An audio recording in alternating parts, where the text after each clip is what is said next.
Assalamualaikum warahmatullahi wabarakatuh. Perkenalkan, nama saya Anissa Mitri dari Universitas Tomakaka Mamuju, Fakultas Ilmu Komputer, jurusan Teknik Informatika, kelas Teknik Informatika A. Baik, tujuan saya membuat video kali ini yaitu untuk mempresentasikan materi tentang jenis-jenis sistem informasi yang diampu oleh dosen Muhammad Agus Eskom MM. Baik, lanjut. Adapun topik yang akan kita bahas pada video kali ini yaitu yang pertama, jenis sistem informasi. Yang kedua, jenis keputusan. Yang ketiga, sistem pemrosesan transaksi. Yang keempat, sistem informasi manajemen. Yang kelima, sistem pemandu keputusan. Yang keenam, sistem pakar. Dan yang ketujuh, sistem informasi korporasi.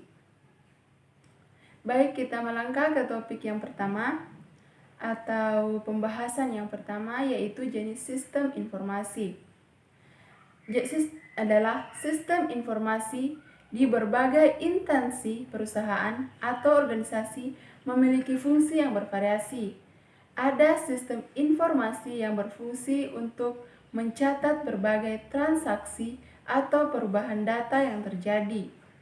Ada juga sistem informasi yang berguna untuk menghasilkan berbagai informasi yang digunakan sebagai bahan pengambilan keputusan dan ada juga sistem informasi yang bertugas memandu manajemen untuk mengambil keputusan.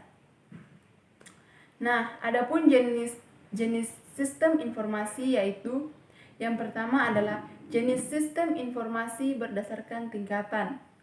Yang kedua, jenis sistem informasi berdasarkan fungsi bisnis. Yang ketiga, jenis sistem informasi berdasarkan lingkup pengguna. Yang keempat, jenis sistem informasi berdasarkan perangkat. Baik, kita langsung melangkah ke topik yang kedua atau pembahasan yang kedua yaitu jenis keputusan. Nah, ada dua jenis keputusan. Yang pertama yaitu keputusan terstruktur. Keputusan terstruktur adalah keputusan yang paling sering terjadi di dalam sebuah perusahaan atau organisasi. Keputusan terstruktur diperlukan karena munculnya masalah yang jelas dan memerlukan jalan keluar yang jelas. Yang kedua yaitu keputusan tidak terstruktur. Keputusan yang tidak terstruktur adalah keputusan yang masalahnya tidak jelas dan jalan keluarnya juga belum jelas.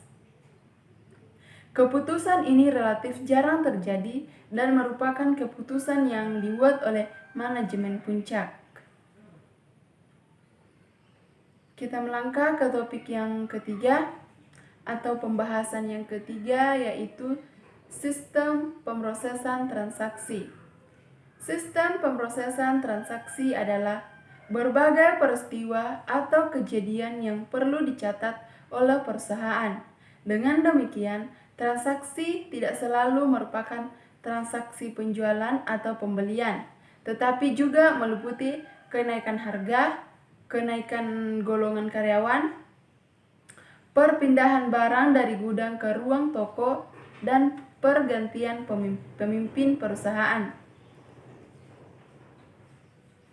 Kita melangkah ke topik yang keempat atau pembahasan yang keempat yaitu sistem informasi manajemen. Sistem informasi manajemen merupakan sistem informasi yang banyak menghasilkan berbagai informasi atau laporan untuk keperluan pengambilan keputusan oleh manajer, terutama manajer media dan manajer puncak. Manajer media adalah manajer yang paling banyak memerlukan laporan dari MIS.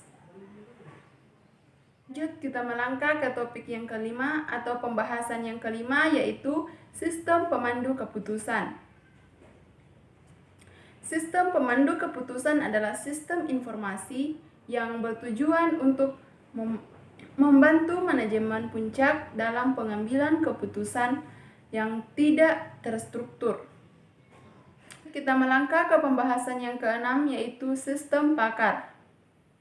Sistem pakar atau expert system, disingkat ASS, seringkali disamakan dengan kepandaian buatan atau artificial intelligence. Ada juga penulis berpendapat kedua sistem informasi ini sama. Artificial intelligence adalah kepandaian buatan yang belum tentu manusia memiliki kepandaian itu. Misalnya adalah mencocokkan suara orang apakah ia berbohong atau tidak. Sedangkan expert system atau sistem pakar adalah sistem yang menampung berbagai keahlian yang dimiliki oleh para pakar, sehingga orang yang kemampuannya biasa akan dapat bertindak seperti orang pakar karena batasnya sangat tidak jelas. Dan membedakan keduanya seringkali tidak bermanfaat. Kedua sistem tersebut dalam buku ini dianggap sama. Lanjut ke topik yang ketujuh atau pembahasan yang ketujuh, yaitu sistem informasi korporasi. Sistem informasi korporasi adalah kemampuan untuk integrasi sistem informasi perusahaan, membuat strategi perencanaan dan pengolahan sumber daya informasi perusahaan sehingga memberikan solusi bagi manajemen perusahaan. Sekian materi penjelasan tentang jenis-jenis sistem informasi. Kurang dan lebihnya mohon dimaafkan dan saya akhiri. Wassalamualaikum warahmatullahi wabarakatuh dan terima kasih.